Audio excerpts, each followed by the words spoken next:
가족이라도 아픈 사람 오랫동안 병간호하는 건 참 쉽지 않은 일이죠. 한 번쯤 경험해 본 적이 있으실 텐데요.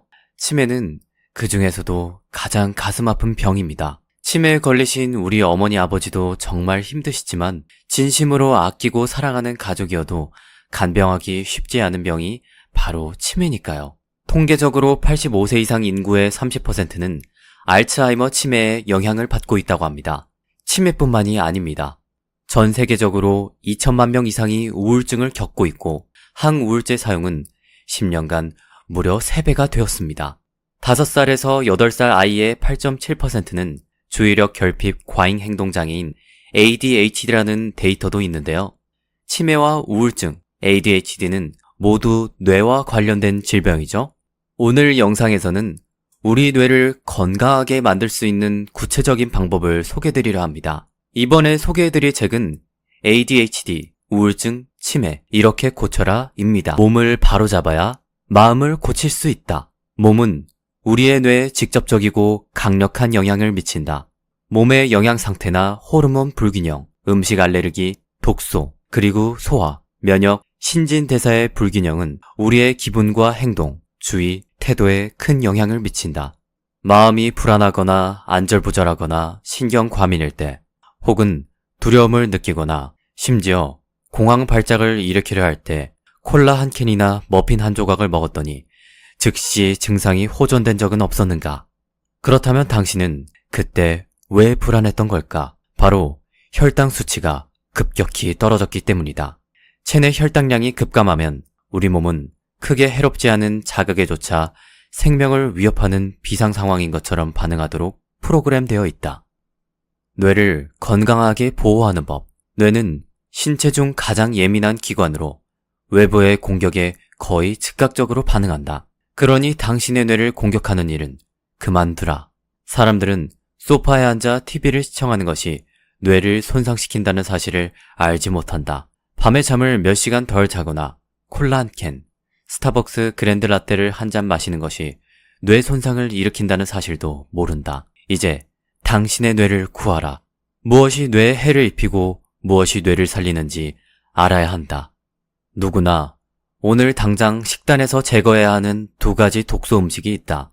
바로 고과당 옥수수 시럽과 당과 정제 탄수화물이다. 고과당 옥수수 시럽은 일반 설탕보다 더 단맛을 내는 당으로 식욕을 증가시킨다.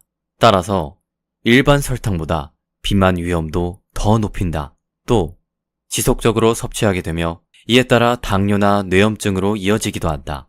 콜라, 초코바, 요구르트, 칠면조 슬라이스, 빵, 샐러드 드레싱, 심지어 케첩에도 이 고과당 옥수수 시럽이 들어간다. 고과당 옥수수 시럽이 뇌에 해로운 이유는 뇌염증이나 강한 중독성 외에도 다음과 같은 것들이 있다. 설탕은 체내 비타민이나 미네랄을 소모한다. 대신 아무것도 만들어주지 않는다. 설탕 소비가 지나치면 셀 수 없을 정도로 많은 정신장애를 일으킨다. IQ가 낮아지고 불안, 공격적 행동, 과잉 행동, 우울, 섭식장애, 피로, 학습장애, 월경전 증후군 등을 일으킨다. 설탕은 뇌를 굳게 만든다. 딱딱한 빵이나 바삭바삭한 치킨 튀김옷을 떠올려보라. 이런 음식에 포함된 당은 단백질과 반응해 최종 당화산물이라는 침전물을 생성시킨다. 이 딱딱한 당 단백질은 뇌를 망치는 주범으로 치매를 일으키고 그 과정에서 세포와 조직에 해를 입힌다. 다음은 트랜스 지방과 경화 지방이다. 트랜스 지방은 가공식품, 굽거나 튀긴 음식, 마가린, 그리고 공장에서 생산되는 거의 모든 음식에 들어있다. ADHD 아동에서부터 우울증, 성인 치매 등의 유발원이 되며 그 과정에서 세포를 해치고 염증을 키우며 정상적인 뇌 기능을 방해한다. 그 다음은 생활 습관이다. 수면 부족은 코티솔 같은 스트레스 호르몬을 증가시킨다. 코티솔은 기분과 기억을 담당하는 중추인 해마의 뇌세포를 파괴한다. 잠은 이를 방해하는 성가신 사치품이 아니라 신체를 정상적으로 유지하고 회복하기 위해 꼭 필요한 과정 중 하나다. 다음은 독성 화학물질이다. 우리는 엄청난 양의 뇌 오염물질에 노출되어 있다. 1900년 이후 8만 개 이상의 화학물질이 우리 사회에 소개되었다. 그러나 그중 안전성 검사를 받은 것은 불과 550개에 지나지 않는다. 미 환경보호국에 따르면 매년 113만 톤이 넘는 독성 화학물질이 대규모 공장시설에서 배출되고 있다. 대부분의 독성 연구는 한 번에 하나씩만 진행된다. 그러나 우리는 수백 개의 독소에 노출되어 있다. 그리고 그것들 대부분이 뇌에 영향을 미친다. 그 밖에 우리가 먹는 음식과 세척액, 살충제 등 각종 생활용품에서도 독소가 발견되는데 이들은 모두 우리 신체에 독소 부담을 가중시킨다. 우리는 독소의 바다에 살고 있다. 식품 첨가물은 또 어떤가? 우리가 먹는 음식에 첨가될 수 있는 식품 첨가물은 3,500가지가 넘는다. 그중 3,000가지 이상이 보통의 가정에서 발견된다. 이것들은 모두 합법적으로 사용되고 있으며 우리는 생활 환경에 따라 이것들 중 일부 혹은 전부에 노출될 수 있다. 사람들은 매년 엄청난 양의 호르몬, 항생제, 식품 화학물, 첨가제, 인공 감미료, MSG를 소비한다. 이 독성 물질들은 모두 뇌에 손상을 입히는 것으로 드러났다. 다음은 곰팡이 독소다. 곰팡이 노출도 뇌에 위험을 가한다. 나는 가정과 직장의 곰팡이 독소 때문에 뇌 기능 부전이 있는 환자를 많이 보았다. 곰팡이 때문에 일어나는 신체 증상을 병든 건물 증후군이라고 한다. 곰팡이 독소는 신경 손상을 일으키고 신체가 자기 신경과 뇌 조직에 대해 자가 면역이나 자가 항체 반응을 일으키도록 한다. 환경 건강 논문집에서 과학자들은 실내 곰팡이 독소에 노출된 100명의 환자에 대한 연구 결과를 발표했다. 곰팡이 독소에 노출된 사람 중 80% 이상에서 면역계 이상이 확인되었고 64%가 숨을 새근거리는 등 호흡기에 문제가 있는 것으로 관찰되었다. 또한 70%가 눈을 감고 똑바로 걷지 못하고 발가락으로 서 있지 못하며 단기 기억 상실 등 심각한 뇌 손상이 있는 것으로 나타났다. 더 심각한 것은 곰팡이 독소에 노출된 사람 모두가 심장 박동과 호흡 같은 생명의 기본 기능을 조절하는 자율신경계에 이상이 있는 것으로 나타났다는 것이다. 그뿐 아니다. 86%가 뇌 스캔 영상에 이상이 있었으며 전원, 그러니까 100%의 사람이 뇌 기능의 객관적 신경심리학 테스트에 이상이 있는 것으로 나타났다. 만약 당신이 곰팡이 독소에 노출되었다면 적극적인 대책을 강구해야 한다. 우리의 뇌 건강에 주요한 영향을 미치는 환경적 요인들이 있다. 이 독소들은 음식, 물, 공기, 약, 화학약품, 금속, 곰팡이, 전자기 방출 등 다양한 형태로 우리를 위협한다. 각자가 내리는 선택은 자신의 삶뿐만 아니라 우리가 사는 세계를 바꿀 수 있다. 식단을 개선하고 독소 노출을 줄이며 생활 습관을 바꿈으로써 뇌 손상을 치료할 수 있다. 우울증, 불안, 양극성 장애, 자폐, 알츠하이머병, ADHD 같은 정신질환도 치료할 수 있다. 영양 상태를 최적화하라. 책에서는 그 방법 중 하나로 오메가3를 소개하고 있다. 오메가3 지방은 유전자 기능을 원활하게 하고 면역계를 조절하며 신진대사를 개선하는 것 외에 우리 몸에 있는 100쪽의 세포 각각의 세포막에서 핵심적인 성분이다. 이것들이 부족하면 뇌가 제 기능을 하지 못한다. 볼티모어 노화 종족 관찰 연구에서 밝힌 바에 따르면 조사 대상 중 35%의 사람이 엽산이 부족했으며 이들이 알츠하이머 병에 걸릴 확률은 그렇지 않은 사람에 비해 60% 높았다. 기억력 감퇴를 호소하는 노인들에게 15mg의 엽산을 투여하자 기억력의 현저한 개선이 확인되었다. 미국 임상영양 저널의 10여 년에 걸친 연구에서 의사들은 65세 이상 노인들의 비타민 12 부족이 인지력 퇴화와 급속한 진행과 관련이 있다는 것을 확인했다. 전체 인구의 절반 이상이 영향을 미치는 비타민 결핍이 있는데 어떤 비타민일까? 이 비타민 결핍증은 제대로 진단도 내려지지 않은 채 우울증, 치매, 암, 다발성 경화증, 섬유 근육통 같은 자가 면역 질환, 고혈압, 심장병, 당뇨병, 만성근육통, 뼈 손실의 원인이 된다. 우리가 먹는 음식에 완전히 빠져있는 이 비타민은 무엇일까? 만약 당신이 비타민 D라고 생각했다면 정답이다.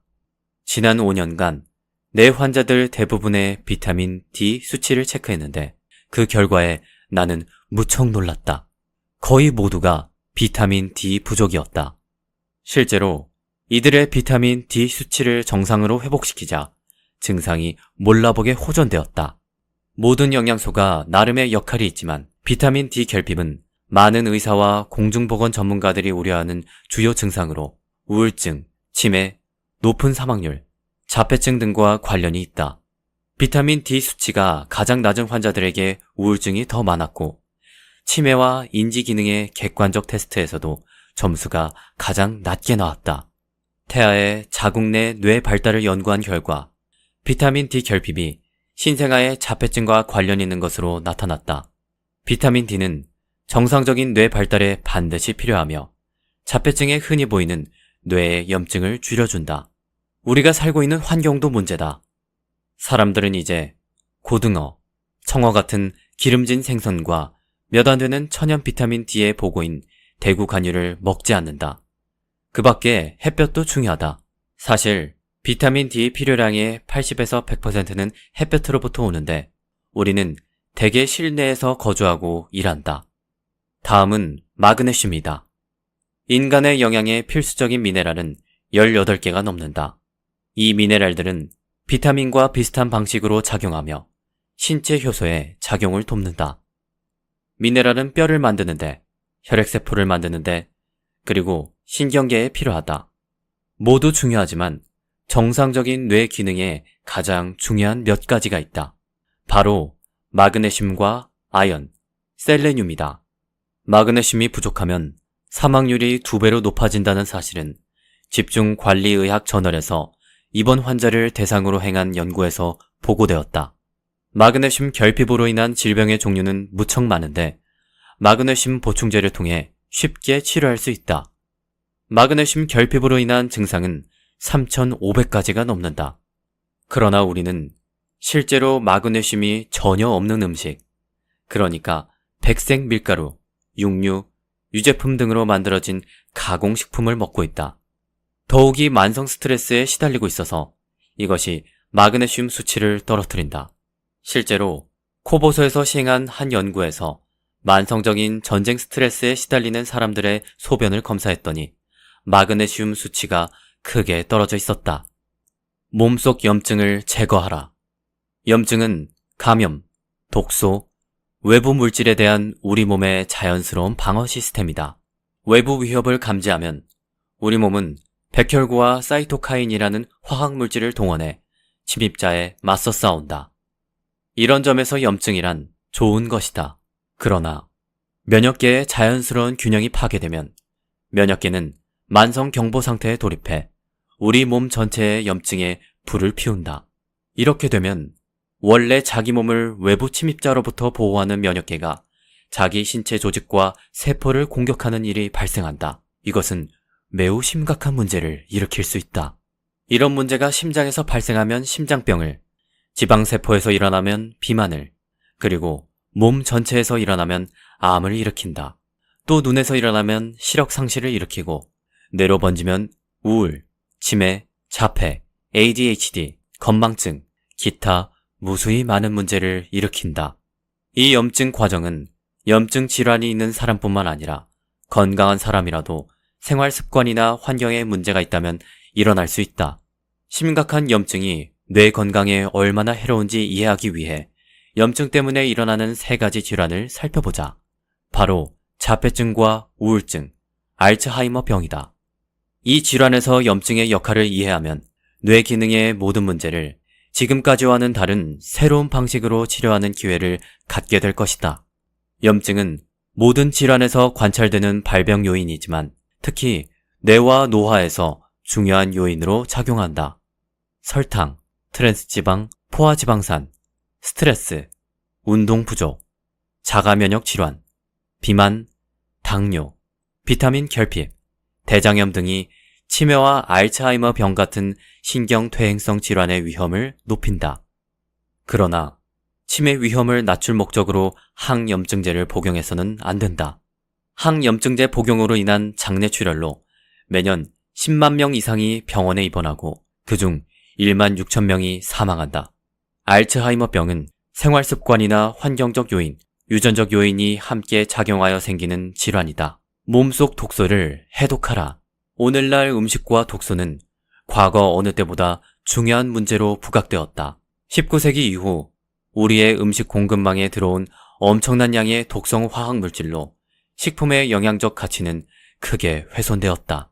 1800년대 이래 8만 개 이상의 새로운 그리고 대부분 검증받지 않은 화학물질이 우리 곁에 나타났다.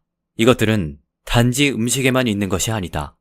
가정용 세제에서부터 플라스틱 식기, 플라스틱 통의 PVC 가소제나 비스페놀 A, 심지어 수돗물에서도 발견된다. 독소와 치매는 어떤 관련이 있는 걸까? 치매는 인지기능, 언어, 주의, 기억, 성격, 출현 등에 영향을 주는 뇌 질환이다. 심한 경우 기억이 완전히 사라지고 말을 하지 않기도 한다. 진행성 질환인 치매는 독성 약물로 치료하는 경우가 많은데 그나마 요양원 입원을 몇 달 늦추는 효과만 있을 뿐 장기적인 효과는 기대하기 어렵다. 게다가 독성 약물은 많은 부작용을 낳는다. 치매는 사회적으로 큰 문제로 부각되고 있다. 65세 인구의 10%, 75세 인구의 25%, 85세 인구의 50%가 치매 일종인 알츠하이머 병을 겪고 있으며 해마다 수백억 달러에 이르는 사회적 경비를 소비하고 있다. 연구자들은 향후 몇십 년 내에 알츠하이머병 환자가 3배는 증가할 것으로 예측한다.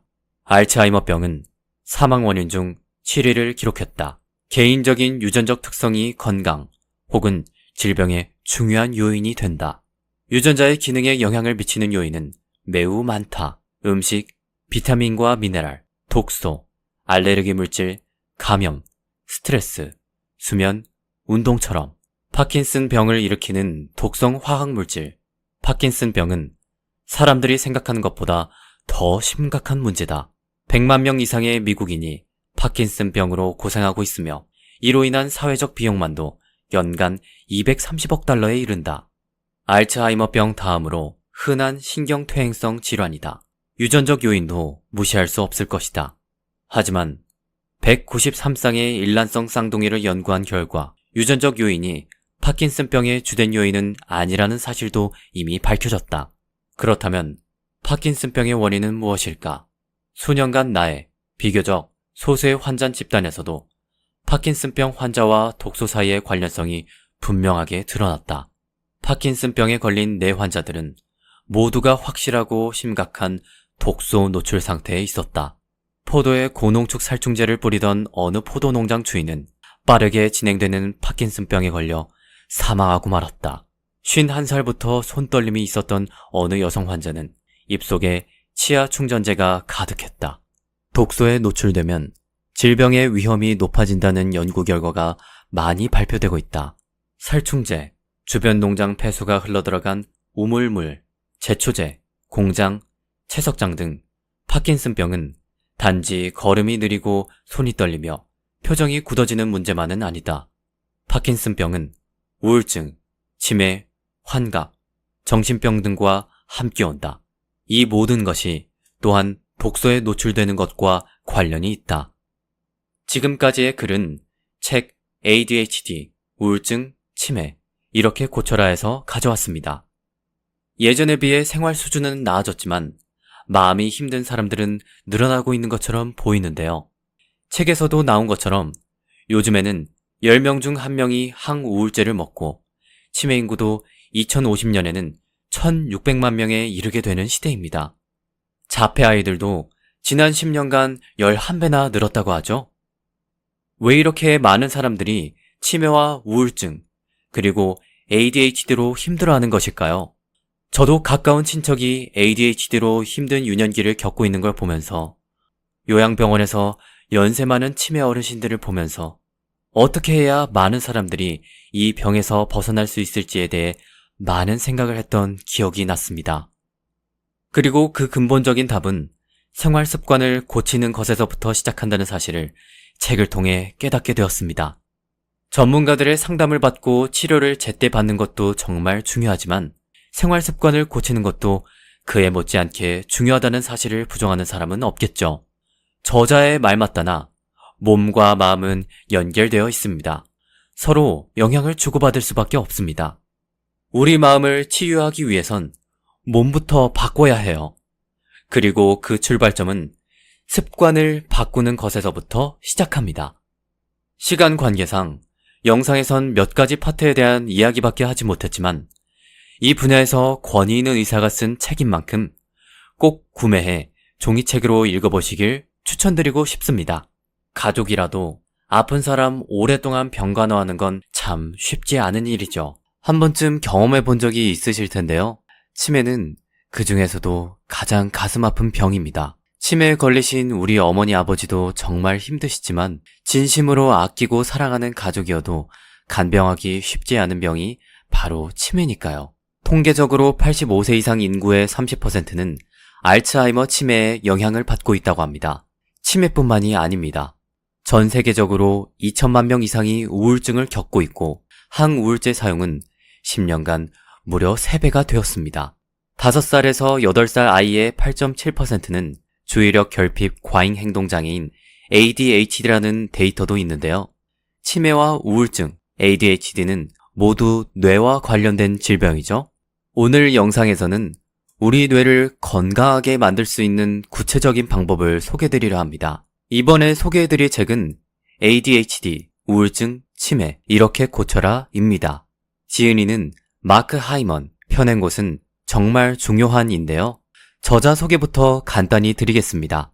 마크 하이먼은 기능의학의 세계적인 권위자이자 의사로 뉴욕타임즈 베스트셀러 작가로 15차례나 이름을 올렸습니다. 그럼 이제부터 책 내용 같이 보시겠습니다. 몸을 바로잡아야 마음을 고칠 수 있다. 몸은 우리의 뇌에 직접적이고 강력한 영향을 미친다. 몸의 영양 상태나 호르몬 불균형, 음식 알레르기, 독소, 그리고 소화, 면역, 신진대사의 불균형은 우리의 기분과 행동, 주의, 태도에 큰 영향을 미친다.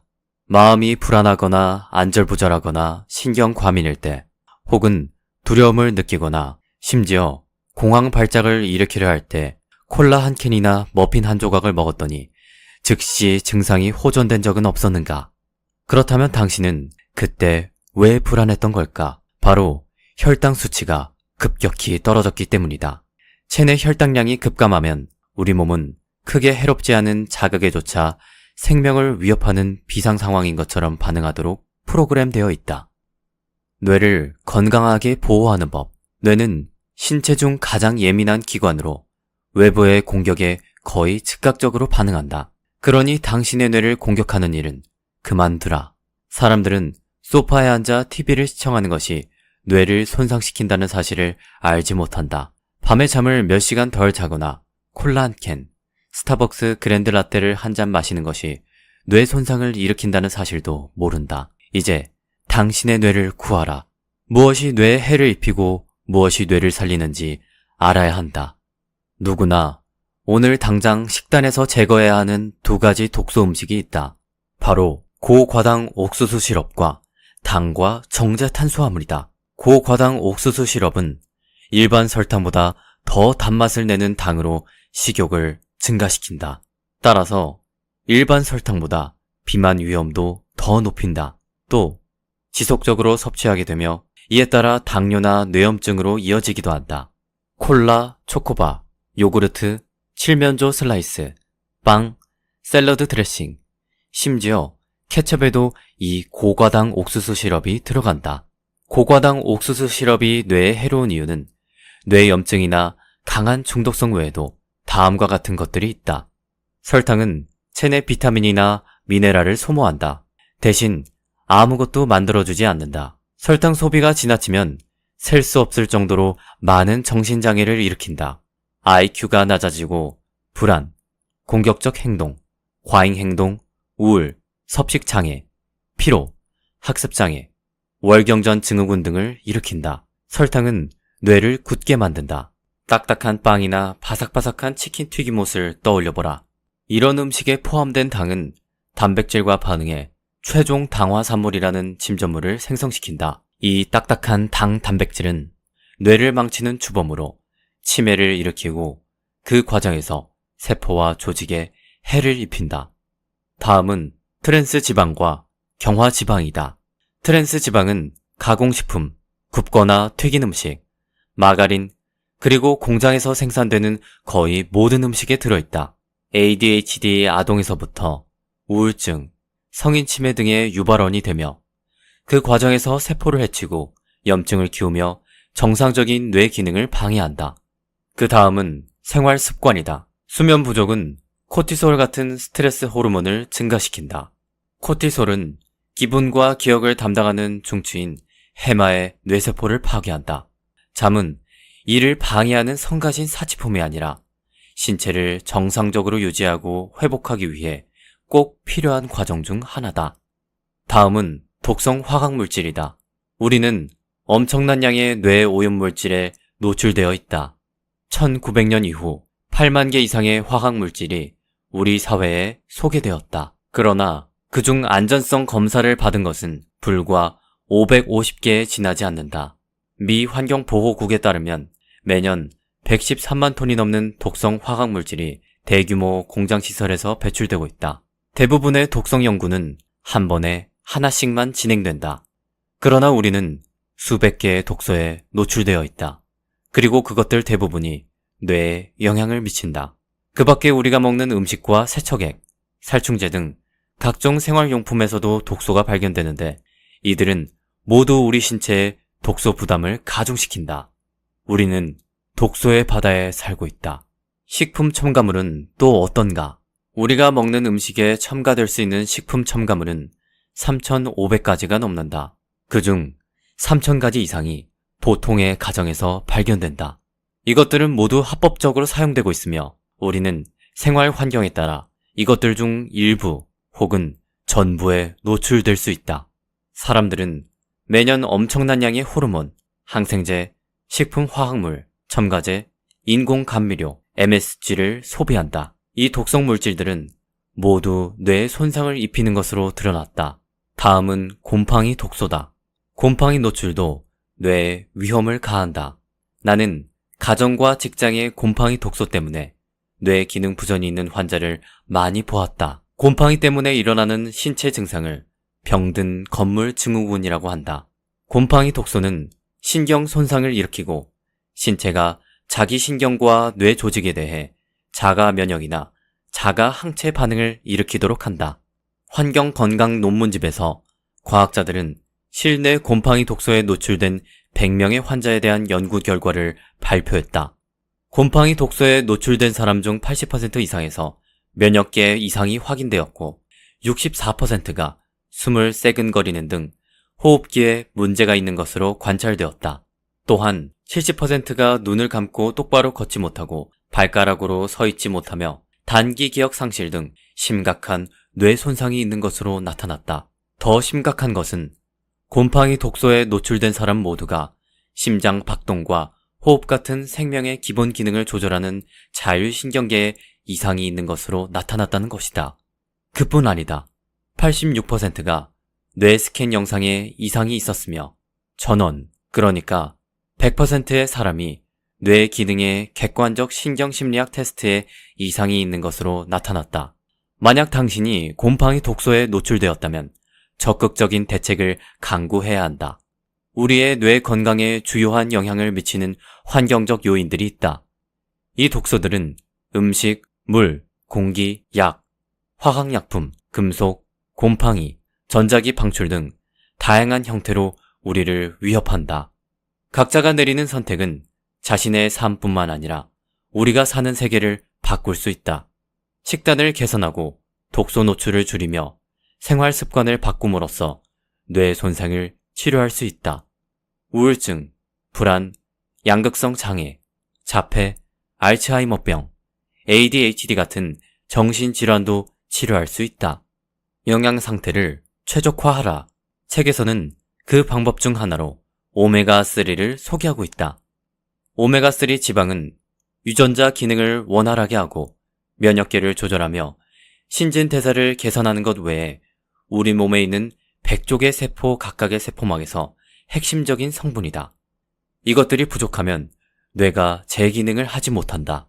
볼티모어 노화 종적 관찰 연구에서 밝힌 바에 따르면 조사 대상 중 35%의 사람이 엽산이 부족했으며 이들이 알츠하이머 병에 걸릴 확률은 그렇지 않은 사람에 비해 60% 높았다.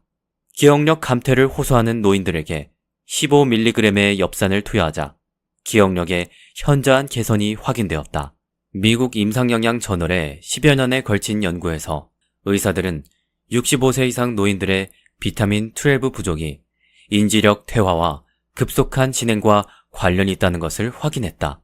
전체 인구의 절반 이상이 영향을 미치는 비타민 결핍이 있는데 어떤 비타민일까?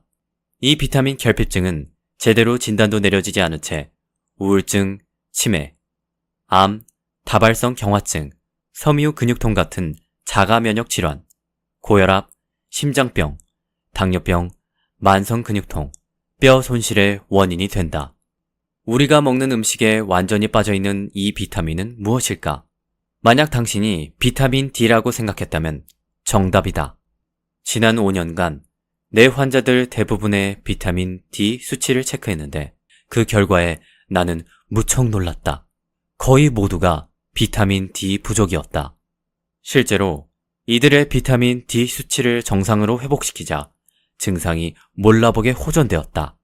모든 영양소가 나름의 역할이 있지만 비타민 D 결핍은 많은 의사와 공중보건 전문가들이 우려하는 주요 증상으로 우울증, 치매, 높은 사망률, 자폐증 등과 관련이 있다.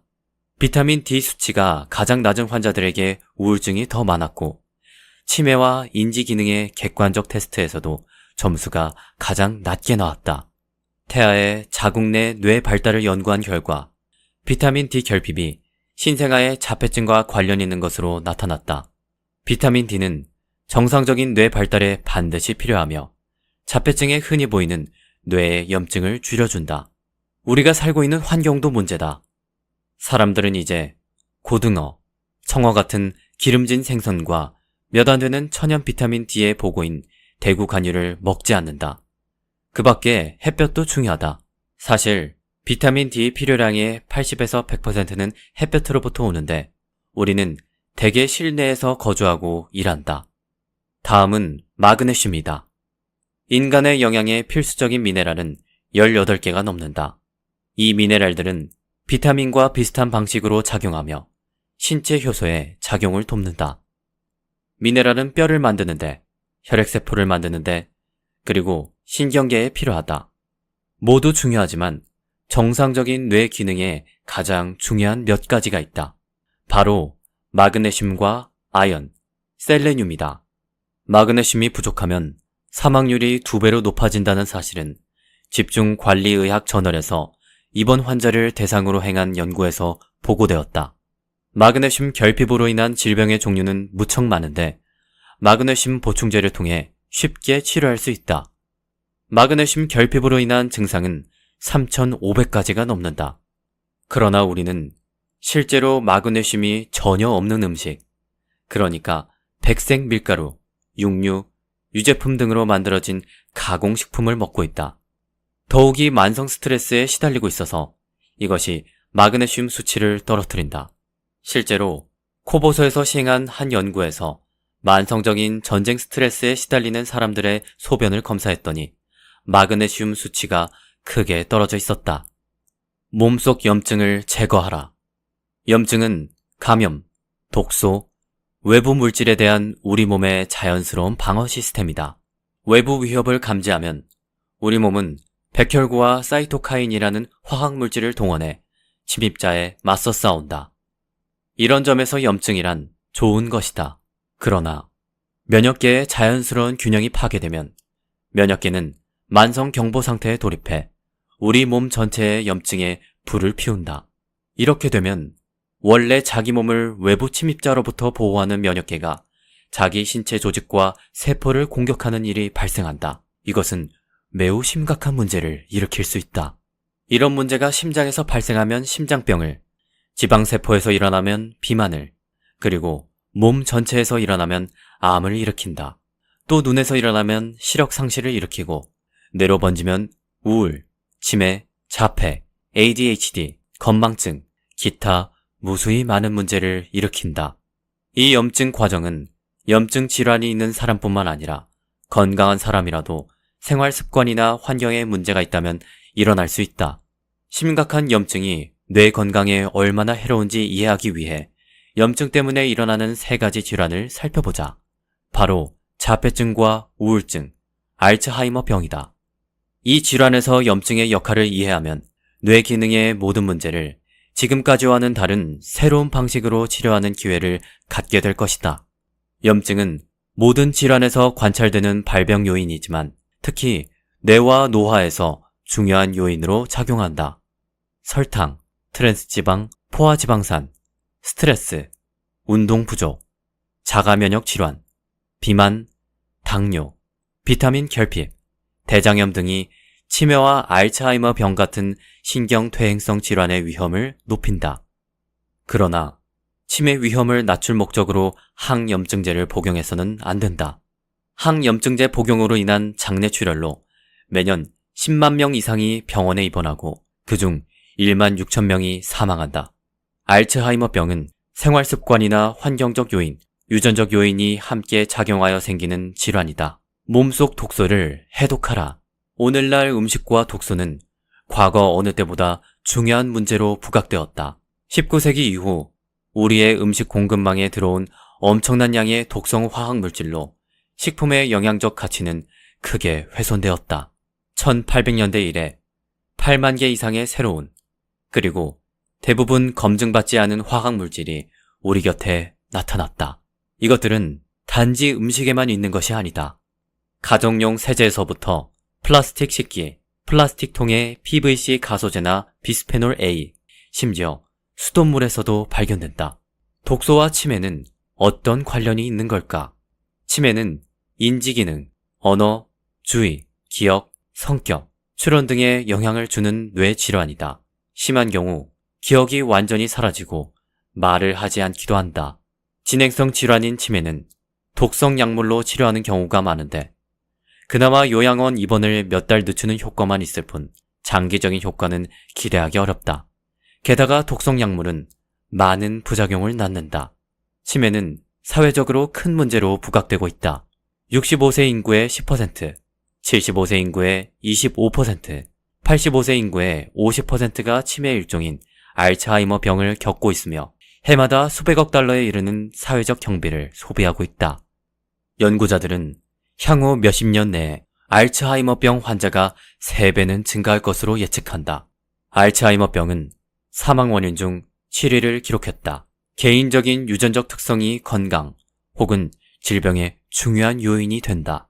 유전자의 기능에 영향을 미치는 요인은 매우 많다. 음식, 비타민과 미네랄, 독소, 알레르기 물질, 감염, 스트레스, 수면, 운동처럼 파킨슨 병을 일으키는 독성 화학물질. 파킨슨 병은 사람들이 생각하는 것보다 더 심각한 문제다. 100만 명 이상의 미국인이 파킨슨 병으로 고생하고 있으며 이로 인한 사회적 비용만도 연간 230억 달러에 이른다. 알츠하이머병 다음으로 흔한 신경퇴행성 질환이다. 유전적 요인도 무시할 수 없을 것이다. 하지만 193쌍의 일란성 쌍둥이를 연구한 결과 유전적 요인이 파킨슨병의 주된 요인은 아니라는 사실도 이미 밝혀졌다. 그렇다면 파킨슨병의 원인은 무엇일까? 수년간 나의 비교적 소수의 환자 집단에서도 파킨슨병 환자와 독소 사이의 관련성이 분명하게 드러났다. 파킨슨병에 걸린 내 환자들은 모두가 확실하고 심각한 독소 노출 상태에 있었다. 포도에 고농축 살충제를 뿌리던 어느 포도 농장 주인은 빠르게 진행되는 파킨슨병에 걸려 사망하고 말았다. 51살부터 손떨림이 있었던 어느 여성 환자는 입속에 치아 충전제가 가득했다. 독소에 노출되면 질병의 위험이 높아진다는 연구 결과가 많이 발표되고 있다.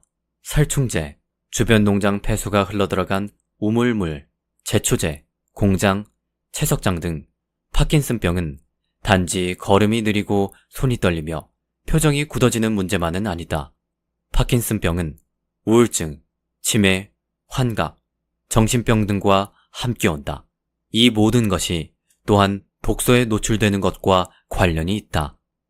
지금까지의 글은 책 ADHD, 우울증, 치매, 이렇게 고쳐라 해서 가져왔습니다. 예전에 비해 생활 수준은 나아졌지만 마음이 힘든 사람들은 늘어나고 있는 것처럼 보이는데요. 책에서도 나온 것처럼 요즘에는 10명 중 1명이 항우울제를 먹고 치매 인구도 2050년에는 1600만 명에 이르게 되는 시대입니다. 자폐 아이들도 지난 10년간 11배나 늘었다고 하죠. 왜 이렇게 많은 사람들이 치매와 우울증, 그리고 ADHD로 힘들어하는 것일까요? 저도 가까운 친척이 ADHD로 힘든 유년기를 겪고 있는 걸 보면서 요양병원에서 연세 많은 치매 어르신들을 보면서 어떻게 해야 많은 사람들이 이 병에서 벗어날 수 있을지에 대해 많은 생각을 했던 기억이 났습니다. 그리고 그 근본적인 답은 생활 습관을 고치는 것에서부터 시작한다는 사실을 책을 통해 깨닫게 되었습니다. 전문가들의 상담을 받고 치료를 제때 받는 것도 정말 중요하지만 생활 습관을 고치는 것도 그에 못지않게 중요하다는 사실을 부정하는 사람은 없겠죠. 저자의 말 맞다나 몸과 마음은 연결되어 있습니다. 서로 영향을 주고받을 수밖에 없습니다. 우리 마음을 치유하기 위해선 몸부터 바꿔야 해요. 그리고 그 출발점은 습관을 바꾸는 것에서부터 시작합니다. 시간 관계상 영상에선 몇 가지 파트에 대한 이야기밖에 하지 못했지만 이 분야에서 권위 있는 의사가 쓴 책인 만큼 꼭 구매해 종이책으로 읽어보시길 추천드리고 싶습니다.